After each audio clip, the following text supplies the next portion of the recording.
Hello दोस्तों, स्वागत है आपका एक्सिट के करंट अफेयर की इस वीडियो सेशन में। आज हम बात करने जा रहे हैं अप्रैल से रिलेटेड जितने भी इंपॉर्टेंट करंट अफेयर बन सकते हैं उन सभी पर हम बात करने वाले हैं। अगर आप किसी भी एग्जाम की तैयारी कर रहे हैं तो आज की ये क्लास आपके लिए बहुत ही इंपॉर्टेंट होने वाली है। चलिए बात करते हैं आज के पहले प्रश्न की। विश्व स्वास्थ्य दिवस किस दिन मनाया जाता है? 3 अप्रैल, 4 अप्रैल, 5 अप्रैल या 7 अप्रैल? तो ध्यान दीजिएगा, हर वर्ष जो है 7 अप्रैल को जो है विश्व स्वास्थ्य दिवस मनाया जाता है।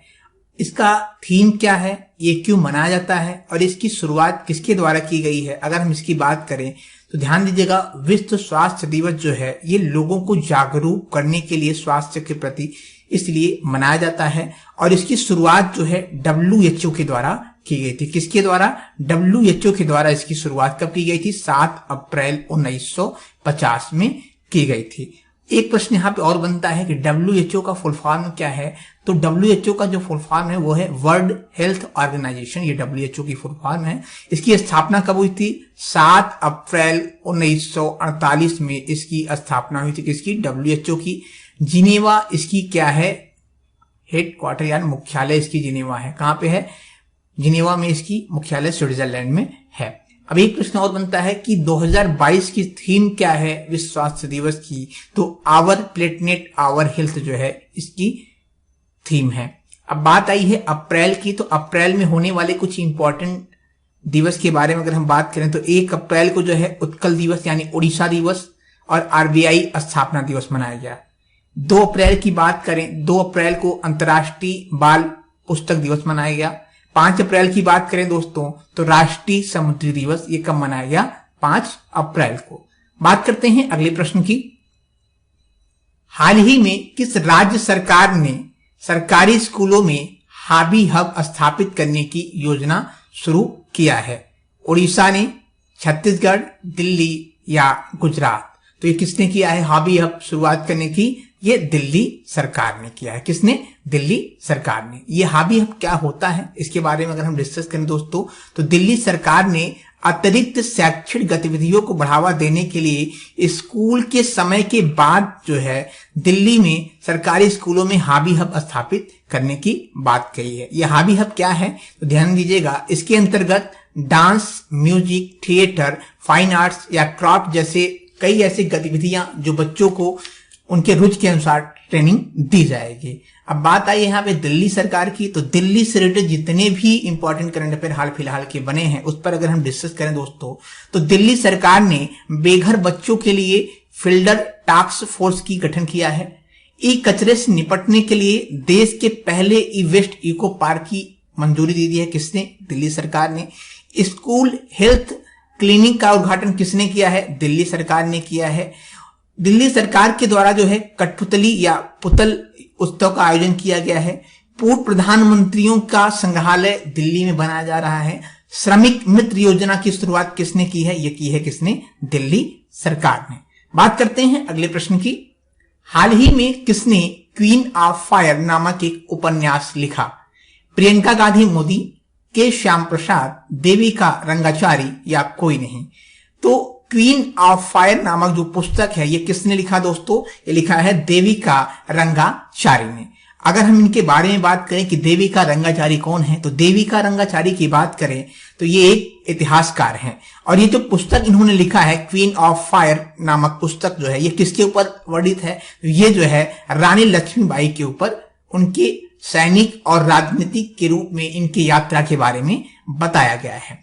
अभी हाल फिलहाल में जो पुस्तक विमोचन हुए हैं, कौन सी पुस्तक किसने लिखा है जो आपके एग्जाम के लिए इंपॉर्टेंट हो सकते हैं? अगर हम उस पर बात करें तो प्रमुख पुस्तकों की तो पूर्ति प्रदत्त श्री समैया के श्याम के द्वारा लिखा गया है।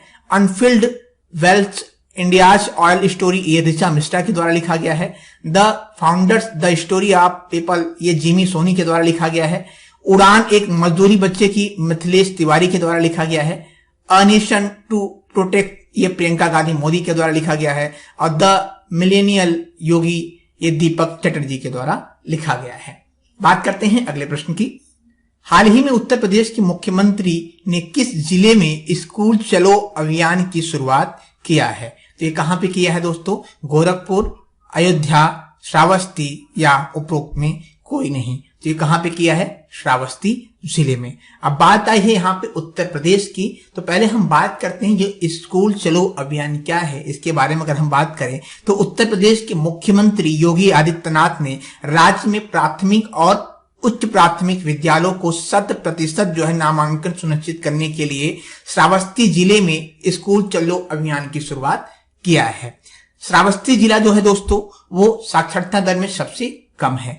अब यहां प्रश्न आई है, श्रावस्ती जिला अगर साक्षरता दर में सबसे कम है तो सबसे अधिक कौन सा जिला है? वो है कौन सा जिला? गौतम बुद्ध नगर। गौतम बुद्ध नगर ये साक्षरता में सबसे ज्यादा है। कौन सा जिला? गौतम बुद्ध नगर, उत्तर प्रदेश का। और उत्तर प्रदेश का सबसे बड़ा हवाई अड्डा जो है कहां बन रहा है? ये गौतम बुद्ध नगर में बन रहा है। कहां? जेवर हवाई अड्डा। ठीक है। एक प्रश्न और यहां से बन सकता है कि मुख्यमंत्री योगी आदित्यनाथ जो है उत्तर प्रदेश के कौन से नंबर के मुख्यमंत्री बने हैं? तो ये 23वें नंबर के सीएम बने हैं। कौन से नंबर के? 23वें नंबर के ये सीएम बने हैं। ठीक है। और जो उत्तर प्रदेश में चुनाव हुआ है ये कौन सा चुनाव था? 18वीं विधानसभा चुनाव। 18वीं विधानसभा चुनाव था। ठीक है। अब एक प्रश्न और यहां से बनता है कि उत्तर प्रदेश में कुल कितने सीट हैं? 403 सीट। बीजेपी जो सरकार बनी है वो 273 सीटों पे जीत दर्ज किया है। अब यहां पे बात आई है उत्तर प्रदेश की। तो उत्तर प्रदेश से रिलेटेड जो भी योजनाएं हैं अगर हम उसकी बात करें तो उत्तर प्रदेश में गोपालक योजना की शुरुआत की गई है। उत्तर प्रदेश में यूपी फ्री टैबलेट स्मार्टफोन योजना की शुरुआत की गई है। उत्तर प्रदेश में शादी अनुदान की योजना की शुरुआत की गई है। मुख्यमंत्री अभ्युदय योजना की शुरुआत की गई उत्तर प्रदेश में। मुख्यमंत्री प्रवासी श्रमिक उद्यमिता विकास योजना की शुरुआत कहां की गई? उत्तर प्रदेश में। यूपी आसान किस्त योजना, इसकी शुरुआत कहां की गई है? उत्तर प्रदेश में। बात करते हैं अगले प्रश्न की। हाल ही में किस राज्य के मुख्यमंत्री के द्वारा कावली उथवी ऐप लॉन्च किया गया है? केरल, तमिलनाडु, कर्नाटक या कोई नहीं? तो किसके द्वारा किया गया है? तमिलनाडु सरकार के द्वारा। तमिलनाडु के मुख्यमंत्री के स्टालिन के द्वारा कावली उथवी ऐप लॉन्च किया गया है। ये ऐप क्या करेगा इसके बारे में अगर बात करें हम, इसमें 60 ऐसी विशेषताएं हैं जो आपात स्थिति में पुलिस से सहायता लेने में मदद प्रदान करेगी। अब बात आई है यहाँ पे तमिलनाडु की। तो तमिलनाडु से रिलेटेड अगर हम फैक्ट की बात करें तो समुद्री जीवों के संरक्षण के लिए मरीन एलिट फोर्स का गठन किसने किया है? तमिलनाडु की सरकार ने किया है। ऊटी झील, विरजाम झील, पुलकित झील, सोलावरम झील, रेड हिल्स झील ये कहां पर स्थित है? तमिलनाडु में स्थित है। तमिलनाडु सरकार ने नान मधुवनल योजना की शुरुआत की गई है। तमिलनाडु में जल्लीकट्टू का आयोजन किया जाता है। आदि उदम त्योहार कहां मनाया गया? ये तमिलनाडु में मनाया गया। ठीक है। और बात करें यहाँ के गवर्नर कौन है तो रविंद्र नारायण यहाँ के गवर्नर हैं। राजधानी कहां पे है? चेन्नई में। और मुख्यमंत्री मैंने आपको बताया के स्टालिन यहाँ के मुख्यमंत्री हैं। अगले प्रश्न से बढ़ने से पहले हम बात करेंगे जीके की के बारे में, या हम कह सकते हैं जीके डोज के बारे में। अगर हम जीके डोज में बात करेंगे महात्मा गांधी के द्वारा संचालित आंदोलनों के बारे में। अब बात आती है, कई दोस्त पूछते हैं या एग्जाम में भूल जाते हैं कि महात्मा गांधी जी के द्वारा कौन कौन से आंदोलन चलाए गए थे। तो इसे आप एक ट्रिक से याद कर सकते हैं, चंपक चंपक अखिया न भाए। चंपक चंपक अखिया न भाए। अब बात आई है चंपक चंपक अखिया न भाए की। तो चंपक से च से हो जाता है चंपारण आंदोलन। चंपारण आंदोलन कब हुआ था भैया? 1917 में हुआ था। अब और आ गया ख का मतलब खेड़ा सत्याग्रह, 1917 में हुआ था ये भी। अहमदाबाद मील मजदूर आंदोलन 1918 में हुआ था। ठीक है। खिलाफत आंदोलन हुआ था कब? 1920 में। असहयोग आंदोलन हुआ था कब? 1920 में। नमक आंदोलन, सविनय अवज्ञा आंदोलन जिसे कहते हैं, 1930 में हुआ था। और भारत छोड़ो आंदोलन ये कब हुआ था? 1942 में। इसे आप स्क्रीनशॉट भी ले लीजिएगा, ये आपके एग्जाम के लिए बहुत ही इंपॉर्टेंट है। बात करते हैं अगले करंट अफेयर की दोस्तों। तो हाल ही में किस राज्य को 13 नए जिलों के नया नक्शा मिला है? आंध्र प्रदेश, उत्तर प्रदेश, पश्चिम बंगाल या कोई नहीं? जो मिला है किसे दोस्तों? आंध्र प्रदेश के। अब इसके बारे में अगर हम बात करें दोस्तों तो आंध्र प्रदेश में अभी तक 13 नए जिलों का निर्माण किया गया, जिसमें कुल जिला हो गए हैं 26। ठीक है। यहाँ की राजधानी क्या है? अमरावती है। और यहाँ के जो मुख्यमंत्री हैं कौन, YS जगनमोहन रेड्डी जो है ये आंध्र प्रदेश के मुख्यमंत्री हैं, और विष्णु भूषण हरिश्चंद्र यहाँ के कौन हैं, गवर्नर। बात करते हैं इससे रिलेटेड और कुछ फैक्ट के बारे में।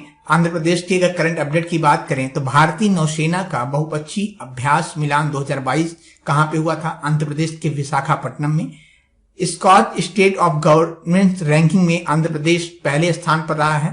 पहला ऑनलाइन निष्ठा कार्यक्रम शुरुआत कहां किया गया, आंध्र प्रदेश में। जगन्या विद्या देवना योजना की शुरुआत कहां की गई, आंध्र प्रदेश में। कोलेरू और पुलकित लेक कहां पे हैं, आंध्र प्रदेश में है। फलों का सबसे बड़ा उत्पादक वाला प्रदेश कौन सा हो गया है, आंध्र प्रदेश।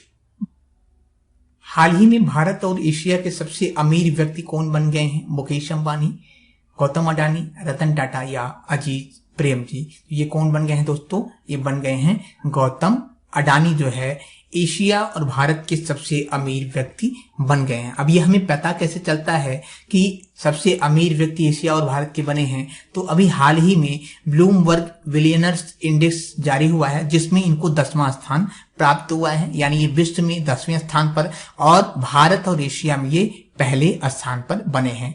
और 11वें स्थान पर कौन है पूरे विश्व में, ये बने हैं कौन, मुकेश अंबानी। अब ध्यान दीजिएगा दोस्तों, इस इंडेक्स के जरिए जो है इनकी कुल जो संपत्ति है वो $100 मिलियन हो गई है। और टेस्ला के सीईओ जो है एलन मस्क ये पहले स्थान पर हैं जो दुनिया के सबसे अमीर शख्स बन गए हैं। बात करते हैं अगले प्रश्न की। हाल ही में रिचर्ड हार्वर्ड का निधन हुआ, ये कौन थे, तो ये एक लेखक थे। कौन थे, एक लेखक थे। अब हम बात करेंगे हाल ही में जितने भी निधन हुए हैं उन पर अगर डिस्कस कर लें जो आपके एग्जाम के लिए बहुत ही इंपॉर्टेंट है। तो हाल ही में लता मंगेशकर जी का निधन हुआ, ये कौन थी, ये गायिका थी। शेन वार्न का निधन हुआ, ये एक क्रिकेटर थे। कहाँ के थे, ये ऑस्ट्रेलिया के। बिरजू महाराज जी का निधन हुआ, ये एक कथक नृतक थे। और इसके साथ ही प्रवीण कुमार सोबती का निधन हुआ, ये कौन थे, अभिनेता थे महाभारत के। नारायण देव नाथ का निधन हुआ, ये कौन थे, कार्टूनिस्ट थे। पद्मश्री 2021 से इन्हें सम्मानित किया गया था। और रमेश चंद्र लोहाटी ये पूर्व मुख्य न्यायाधीश थे, 35वें नंबर के, इनका भी हाल में निधन हो गया है। बात करते हैं अगले प्रश्न की। हाल ही में मिथुन मंजुनाथ ने फ्रांस में आर्लियंस मास्टर 2022 बैडमिंटन टूर्नामेंट में कौन सा पदक जीता है, कांस्य पदक, रजत, स्वर्ण या उपरोक्त में कोई नहीं। ये कौन सा पदक जीता है दोस्तों, रजत पदक जीता है। अब हाल फिलहाल में जितने भी बन सकते हैं खेल से पुरस्कार से सम्मानित हुए हैं उन पर अगर हम डिस्कस करें दोस्तों, तो सैयद मुश्ताक ट्रॉफी 2021-22 ये किसने जीता है, तमिलनाडु ने जीता है। विजय हजारे ट्रॉफी 2021-22 ये हिमाचल प्रदेश ने जीता है। अंडर 19 एशिया कप 2021 ये भारत ने जीता है। हॉकी जूनियर विश्व कप अर्जेंटीना जीता है।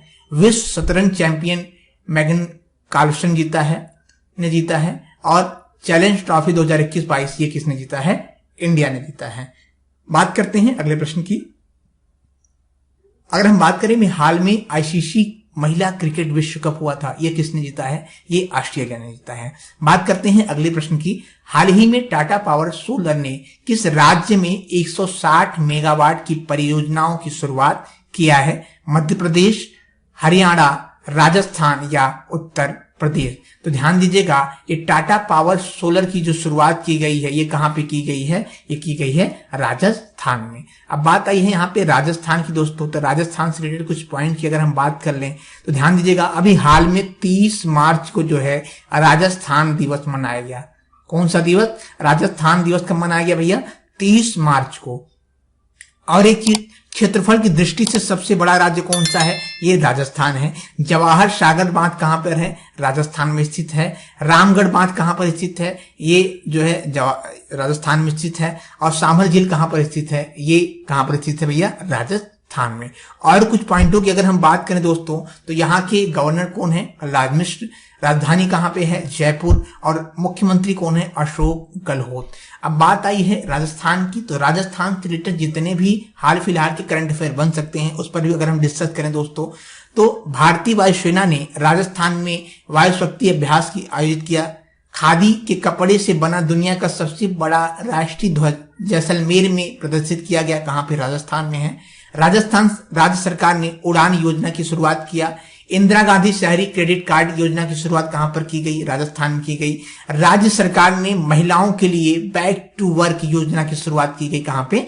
राजस्थान में की गई। और भारत का पहला अंगदाता स्मारक जयपुर में, और स्टैचू ऑफ पीस कहां स्थित है? पाली, राजस्थान में। बात करते हैं अगले प्रश्न की दोस्तों। हाल ही में किस राज्य में कक्षा 9 में श्रीमद् भागवत गीता का पढ़ाया जाएगा? तो ये पढ़ाया जाएगा कहां पे दोस्तों? ये पढ़ाया जाएगा हिमाचल प्रदेश में। बात करते हैं इसके बारे में, तो हिमाचल प्रदेश से रिलेटेड बात करें तो पहला जैव विविधता पार्क कहां खोला गया है? हिमाचल प्रदेश में। हिमाचल प्रदेश की पुलिस को प्रेसिडेंट कलर अवार्ड से सम्मानित किया गया है। सूरजताल झील, नौको झील, रेणुका झील, चंद्रताल झील, खजियार झील और मछियाल झील, भृगु झील, ये कहां पर स्थित है? ये हिमाचल प्रदेश में स्थित है। 100% घरों में एलपीजी कनेक्शन वाला पहला राज्य कौन बन गया है? हिमाचल प्रदेश बन गया है।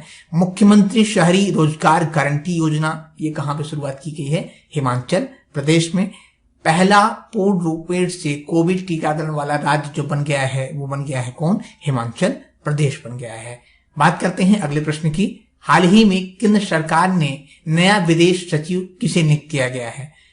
तो ये किया गया है विनय मोहन क्वात्रा, सिद्धार्थ सिंह, सिद्धार्थ मल्होत्रा या राज मोहन गर्ग को। तो ये किसको किया गया है दोस्तों? ये किया गया है विनय मोहन क्वात्रा को। अगर हम बात करें तो ध्यान दीजिएगा दोस्तों, ये कौन है? ये जो है 1988 बैच के आईएएस अधिकारी हैं, ठीक है, और 30 अप्रैल 2022 को ये पदभार ग्रहण करेंगे। अब यहां से एक प्रश्न पूछ सकता है कि किनकी जगह लेंगे? तो ये हर्षवर्धन श्रृंगला की जगह लेंगे। और साथ ही साथ ये दोस्तों वर्तमान में नेपाल के राजदूत के रूप में कार्यरत थे।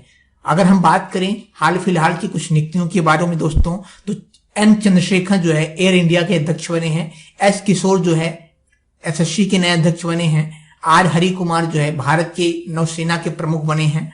एस सोमनाथ इसरो के नए अध्यक्ष बने हैं। सोनाली सिंह जो है भारत के नए लेखा महानियंत्रक बने हैं। और विनोद जी खंडारे ये रक्षा मंत्रालय में सलाहकार नियुक्त किए गए हैं। ये आपके एग्जाम के लिए बहुत ही इंपॉर्टेंट दोस्तों, इसे आप नोट डाउन भी कर लीजिएगा, ठीक है। बात करते हैं अगले प्रश्न की। हाल ही में राष्ट्रपति रामनाथ कोविंद ने किस देश के 3 दिवसीय यात्रा पर गए हैं?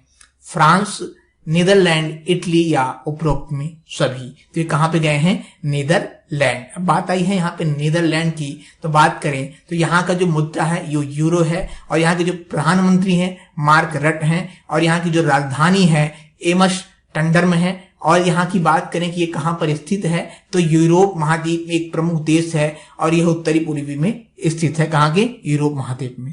बात करते हैं अगले प्रश्न की। हाल ही में किस राज्य सरकार ने मुख्यमंत्री बागवानी बीमा योजना का फसल बीमा पोर्टल लॉन्च किया है? तो ये किया है किसने दोस्तों? हरियाणा सरकार ने। बात करते हैं अगले प्रश्न की। हाल ही में जारी रिपोर्ट के अनुसार भारत में सबसे कम बेरोजगार दर वाला जिला कौन सा है? पंजाब, दिल्ली, छत्तीसगढ़, कर्नाटक। तो ध्यान दीजिएगा, भारत में सबसे कम बेरोजगारी दर वाले राज्यों के शीर्ष पे कौन सा स्थान है? यह है छत्तीसगढ़ का। अगर हम बात करें इससे रिलेटेड कुछ पॉइंट के बारे में दोस्तों, तो centre for monitoring Indian economic द्वारा जारी नवीनतम आंकड़ों के अनुसार जो है छत्तीसगढ़ जो है ये बेरोजगारी दर में 0.6% थी। अगर बात करें भारत की 2022 में मार्च के में अपडेट के अनुसार, तो 7.6% भारत की बेरोजगारी है, ठीक है। और फरवरी में बात करें तो बेरोजगारी दर जो है ये 8.10% थी, ठीक है दोस्तों। उम्मीद करते हैं क्लास आपको अच्छी लगी होगी। क्लास आपको कैसी लगी कमेंट बॉक्स में आप जरूर बताएं। आपके अगर कोई प्रश्न भी हैं तो वो भी आप हमें कमेंट बॉक्स में जरूर पूछें। धन्यवाद, मिलते हैं आपसे अगली क्लास के साथ।